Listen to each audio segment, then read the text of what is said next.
Hello दोस्तों, मैं आपका दोस्त अब्दुल गनी अपने YouTube channel only one school में आपका स्वागत कर रहा हूँ। आज की वीडियो में हम कुछ इंटरेस्टिंग बातें जानेंगे और पता लगाएंगे जी कुछ इम्पोर्टेंट फैक्ट्स जो आपको पता होना चाहिए कि बहुत सारे इन्वेस्टर्स ऐसे हैं जिन्होंने अभी तक बेबी डॉज कॉइन्स को बाई नहीं करा है। तो स्पेशली उनके लिए हमने ये वीडियो को बनाया है। शायद क्योंकि आप सब लोग जानते हैं कि बेबी डॉज कॉइन जिस तरीके से हाइप को क्रिएट कर रहा है मार्केट के अंदर, तो ज़्यादा से ज़्यादा नए नए इन्वेस्टर्स आप डेली इसके अंदर देख रहे हैं। कभी 15,000, कभी 20,000, कभी 25,000 लोग डेली इसके अंदर इन्वेस्ट कर रहे हैं। ऑन एन एवरेज आप देखेंगे 5 से 10,000 के बीच में डेली इसके अंदर इन्वेस्टर्स आ रहे हैं। तो सबसे पहली बात जो आपको याद रखनी है बेबी डॉज के रिगार्डिंग वो है जी इसकी सप्लाई। इसकी सप्लाई है जी बहुत ज़्यादा। आप देख सकते हैं कि 420 क्वाड ट्रिलियन से करीब इसकी सप्लाई है। आप देख सकते हैं जी 420 के आगे 15 ज़ीरो लगे हुए हैं। तो एक ह्यूज अमाउंट ऑफ सप्लाई है जो आपको ध्यान रखनी चाहिए। ठीक, पहला इंपॉर्टेंट फैक्टर इसकी जो सप्लाई है वो है जी बहुत ज़्यादा। और नेक्स्ट पॉइंट है जी इसके होल्डर्स। अगर आप इसके होल्डर्स का ग्राफ देखेंगे क्लोजली तो आपको दिख रहा है कि इसके अंदर एक्सपोनेंशियली आप देख रहे हैं कि इंक्रीज़ हो रहे हैं, जो कि अच्छी बात है किसी भी प्रोजेक्ट के लिए कि उसके जो होल्डर्स हैं वो इंक्रीज़ हो रहे हैं डे बाय डे। ठीक, तो ये भी आप देख सकते हैं। और नेक्स्ट पॉइंट ये है जो मैंने आपको बताई है जी सप्लाई 420 क्वाड ट्रिलियंस। और अच्छी बात ये है इस टोकन्स के अंदर कि जो सबसे ज़्यादा जो हमारे पास जो एक बंदा है, कुछ भी कह सकते हैं, होल्डर्स क्या होता है जी एक एड्रेस जिस वॉलेट के अंदर सबसे ज़्यादा टोकन्स होते हैं। तो खुशी की बात यह है जो एक मोटिवेटिंग फैक्टर्स भी हमारे लिए कि नल एड्रेस के अंदर 188 क्वाड ट्रिलियंस की सप्लाई है जो उसके पास है। ये एक ऐसी सप्लाई है जो है जी किसी काम की नहीं, ये बिक ही नहीं सकते हैं। क्योंकि जब भी कोई टोकन्स जब सेल होता है मार्केट के अंदर तो प्राइस नीचे जाता है। अब कोई बंदा बेच ही नहीं सकता तो बताओ वो कॉन्ट्रीब्यूशंस देगा मार्केट के अंदर कि हाँ जी उसके बेचने से कुछ फ़र्क पड़ेगा। जो वो बेच ही नहीं सकता तो समझ लीजिए उसका बेचना ना बेचना बराबर है। ये सप्लाई आउट ऑफ सर्कुलेशन है, उसके बेचना अव्वल तो बेच ही नहीं सकता है। तो डेड वॉलेट के अंदर पड़े हुए ये भी बहुत अच्छी बात। और नेक्स्ट पॉइंट जो ज़्यादा इंपॉर्टेंट हो जाता है जी एक टोकन्स की सक्सेस के लिए वो होता है जी उसकी अपनी ब्लॉकचेन, यानी कि वो किस ब्लॉकचेन के ऊपर बना हुआ है। अगर हम बात करेंगे जी बेबी डॉज कॉइन की तो ये बाइनेंस की ब्लॉकचेन के ऊपर बना हुआ है, इथेरियम की ब्लॉकचेन के ऊपर नहीं है, जो इसको एक एडवांटेज देता है जी। क्या? क्योंकि अगर आप इसको ट्रांसफ़र करते हैं जी एक वॉलेट से दूसरे वॉलेट के अंदर, यानी कि कल की डेट में जैसे जैसे इकोसिस्टम बड़ा होगा, प्रोविज़न्स आएंगे जी एज ए पेमेंट को इसको एक्सेप्ट किया जाएगा, तो उस वक्त ये एडवांटेज आपको मिलेगा। अगर यही टोकन्स हमारा इथेरियम की ब्लॉकचेन के ऊपर बना होता, ठीक, और हम एक वॉलेट से दूसरे वॉलेट में ट्रांसफ़र करते, ठीक है, तो उसके अंदर जो अमाउंट है, जो ट्रांजैक्शन फ़ीस जो लगती है वो कहीं ज़्यादा लगती है जी इथेरियम के अंदर। अगर हम बात करेंगे जी बाइनेंस की ब्लॉकचेन के ऊपर बने हुए टोकन्स की तो आप देखेंगे ये फ़ीस हो जाती है बहुत ना के बराबर। मैक्सिमम हार्ड एंड कह सकते हैं जी आप $1 तक आपका खर्चा आएगा। चाहे वो आप कितना भी करोड़ों रुपए का अमाउंट ट्रांसफ़र करें तो आपकी जो नेटवर्क फ़ीस लगेगी वो लगेगी सिर्फ $1 से भी कम। और सटीक के थ्रू इसको ऑडिट भी कर दिया गया है। ये भी एक अच्छा एक डिसीज़न है जी इस टोकन्स के रिगार्डिंग कि सटीक ने इसको ऑडिट किया है और सब कुछ है जी नॉर्मल। ये भी एक अच्छा इंडिकेशन है जी उन इन्वेस्टर्स के लिए जो फर्स्ट टाइम इसके अंदर कर रहे हैं जी इन्वेस्ट। और एक इम्पॉर्टेंट पॉइंट है जी इसका ट्रांजैक्शन फ़ीस। आप कोई भी टोकन्स बाई करते हैं तो आपको 10% का टैक्स लगेगा।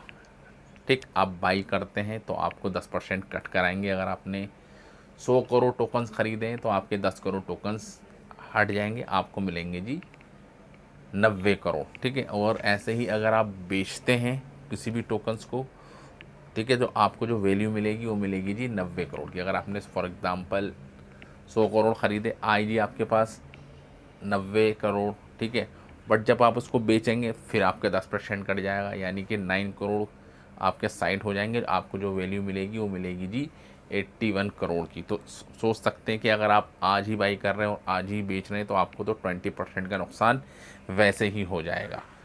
तो ये एक मैकेनिज़्म रखा गया है कि हाँ जी, लोग इसको ज़्यादा से ज़्यादा होल्ड करें और सेल ना करें।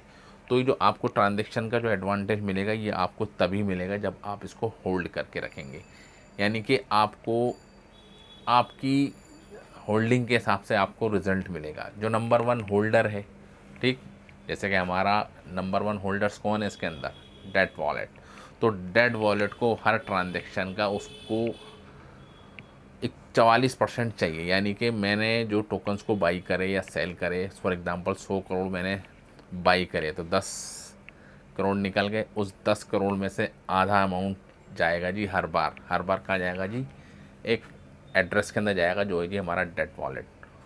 उसके पास जो भी है उनके रेशो के हिसाब से, क्योंकि 100% डिस्ट्रीब्यूट होगा, ठीक है, तो 5% जो भी होगा, यानी कि टोटल अमाउंट का मेरा उसका 5% डिस्ट्रीब्यूशन होगा जी उन सब लोगों को।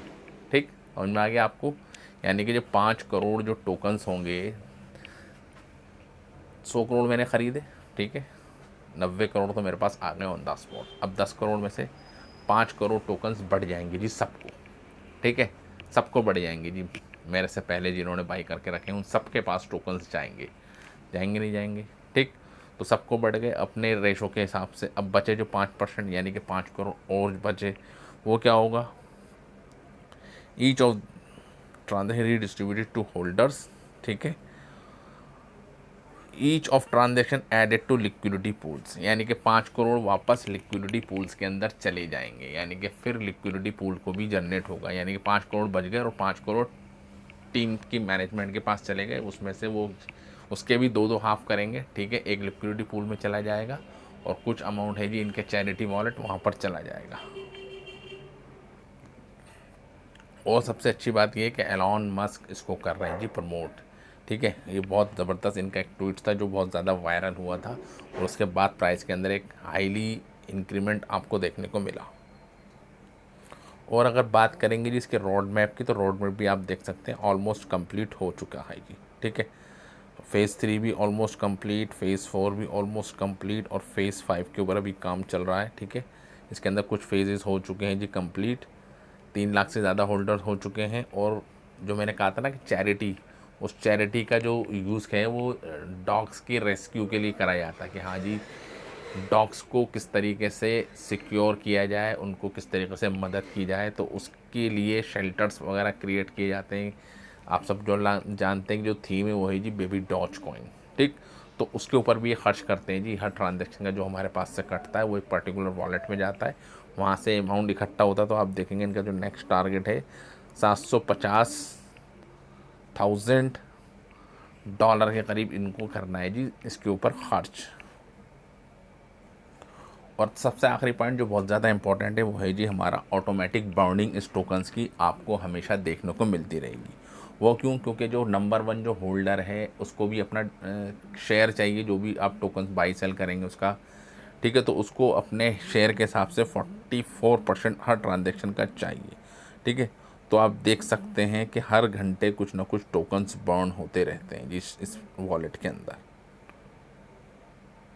देख रहे हैं आप, टोकन्स हर रोज़, हर डे, ठीक है, कुछ ना कुछ टोकन्स बर्न होते रहते हैं जी। क्यों? क्योंकि डिस्ट्रीब्यूशंस के ऊपर काम चलता है, ठीक है। तो ये थे जो कुछ इंपॉर्टेंट फैक्टर्स जो आपको पता होने चाहिए अगर आप फर्स्ट टाइम इन्वेस्ट कर रहे हैं जी बेबी डॉज कॉइन के अंदर, ठीक।